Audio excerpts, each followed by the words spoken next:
Assalamualaikum warahmatullahi wabarakatuh. Perkenalkan, nama saya Yoga Saputra, NPM 20 100 222 dari kelas 5A SI Banjarmasin. Ya, pada kesempatan kali ini saya akan mempresentasikan atau menjelaskan tentang materi 10 dan 11. Ya, saya akan mulai dari yang materi 10. Pendugaan parameter. Pendugaan, proses yang menggunakan sampel statika untuk menduga menaksir hubungan parameter populasi yang tidak diketahui. Menduga suatu statik digunakan untuk menduga suatu parameter. Estimasi pengukuran terhadap nilai parameter populasi dari data sampel yang diketahui. Ciri-ciri penduga yang baik. Yang pertama, tidak unable apabila nilai penduga sama dengan nilai yang diduga. Yang kedua, efisien apabila penduga memiliki varian yang kecil. Yang ketiga, konsisten. Jika ukuran sampel semakin bertambah, maka penduga parameter. Jika ukuran sampel bertambah tak berhingga, maka distribusi sampling penduga akan mengecil menjadi tidak lurus atau parameter.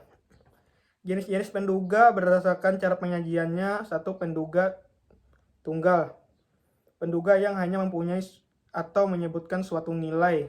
Yang kedua, penduga interval, penduga yang mempunyai dua nilai sebagai pembatasan daerah pembatasan.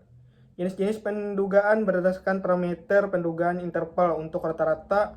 Yang pertama, untuk sampel besar N30. Untuk populasi tak terbatas, populasi terbatas yang pengambilan sampel dengan pengambilan diketahui. Untuk populasi terbatas, pengambilan sampel tanpa pengembalian dan diketahui atau N5%. Untuk sampel kecil N30. Penduga interval untuk proporsi. Untuk sampel besar N30 untuk populasi tidak terbatas. B. Untuk populasi terbatas dan pengambilan sampel tanpa pengembalian. Konsep dasar estimasi interval main populasi. Yang pertama, distribusi sampling. Yang kedua, pertimbangan lebar interval. JXO, PNU, dan JAU. 3. Tingkatkan kepercayaan. UE, moyen populasi, dan O, error standar dari main. J, nilai skor J yang ditentukan dengan probabilitas interval.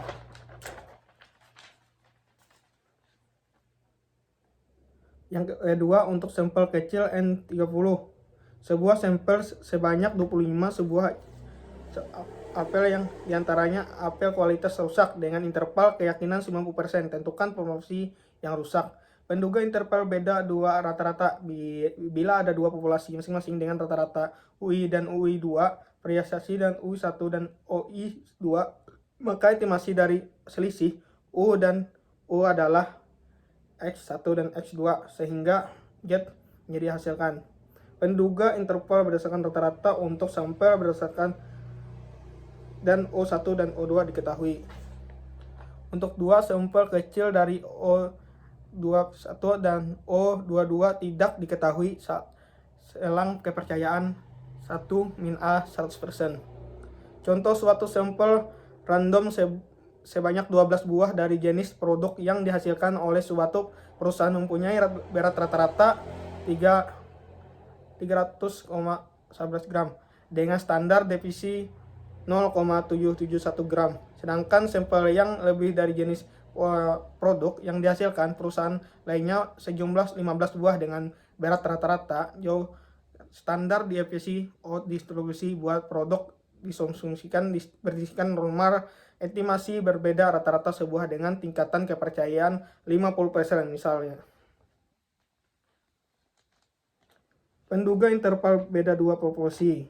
Estimasi variasi populasi sangat diperlukan untuk mengetahui sejauh mana sebaratan nilai parameter sehingga dapat dijadikan suatu pengambilan langkah-langkah dalam mengendalikannya. Misalnya yang berkaitan dengan suatu tingkat kualitas produk, diinginkan agar bukan hanya rata-rata nilai parameter yang memenuhi suatu persyaratan tetapi juga konsisten dari nilai tersebut harus bisa terjamin. Estimasi variasi populasi. Estimasi interval variasi populasi berbentuk Nilai kritis X2 yang tergantung tingkat kepercayaan derajat kebebasan.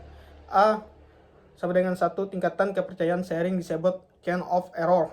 V derajat kebebasan df n-1.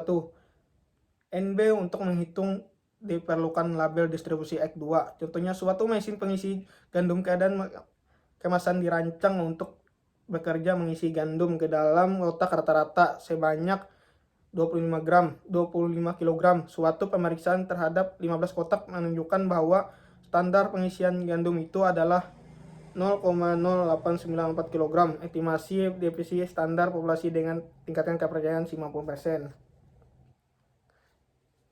Oke, jawabannya 5 sama dengan 0,008 kiri S1 dan 0,08. Dengan menggunakan tabel X2 diperoleh 14,008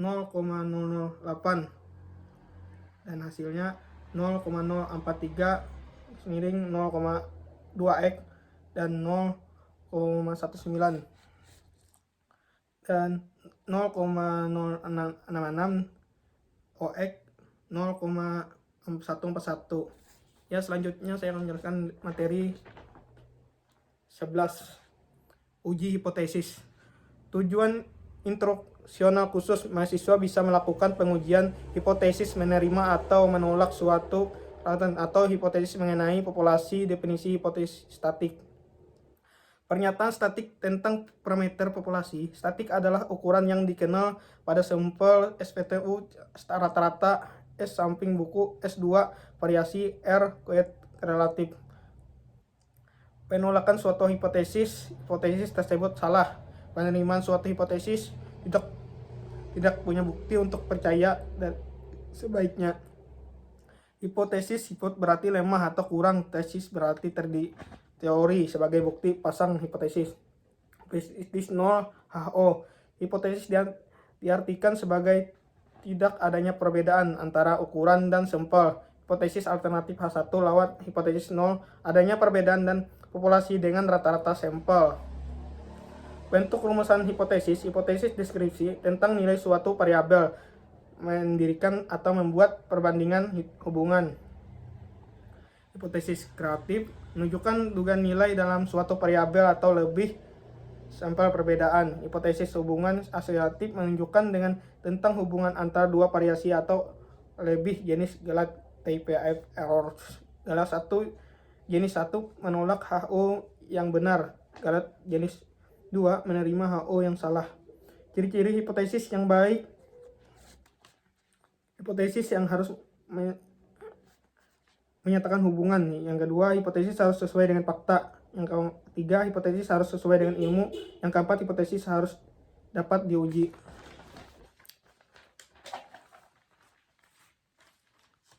Yang kelima, hipotesis harus sederhana. Yang keenam, hipotesis harus dapat menerangkan fakta. Prosedur pengujian hipotesis: tentukan formulasi hipotesis, tentukan taraf of level, tentukan kreatif pengujian, hitung nilai ujian statik. Kesimpulan: menentukan formulasi hipotesis. Hipotesis 0 yaitu HO dirumuskan sebagai pernyataan yang akan diuji. Rumus pengujian hipotesis hendaknya HO dibuat pernyataan untuk ditolak. Hipotesis alternatif perbandingan HA dan HI. Rumusan sebagai lawan bandingan hipotesis 0. Bentuk H terdiri atas HO Q N N Q 40, HO Q 40 dan HO Q 40. 1. Menentukan formulasi hipotesis. Contohnya pengujian bubu berumpan lebih efektif dibandingkan bubu tanpa umpan. Hipotesisnya HO bumbu berumpan bubu tanpa umpan. HO bumbu berumpan lebih efektif daripada bubu tanpa umpan. Shocking tim bubu berumpah lebih tersingkat dibandingkan bubu tanpa umpan. Hipotesisnya HO shocking tim berumpan shocking tim bubu tanpa umpan. Semakin tim bubu berumpan lebih singkat dibandingkan bubu tanpa umpan.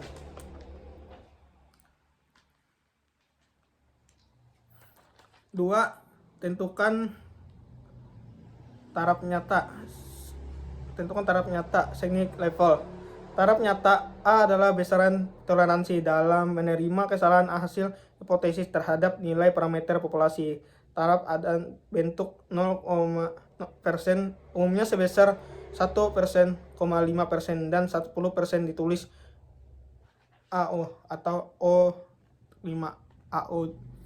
Besarnya kesalahan disebut sebagai daerah kritis pengujian out region of test atau daerah penolakan region of connection.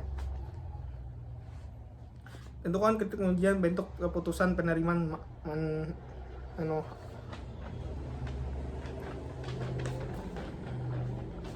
Yang keempat, menentukan nilai uji statik.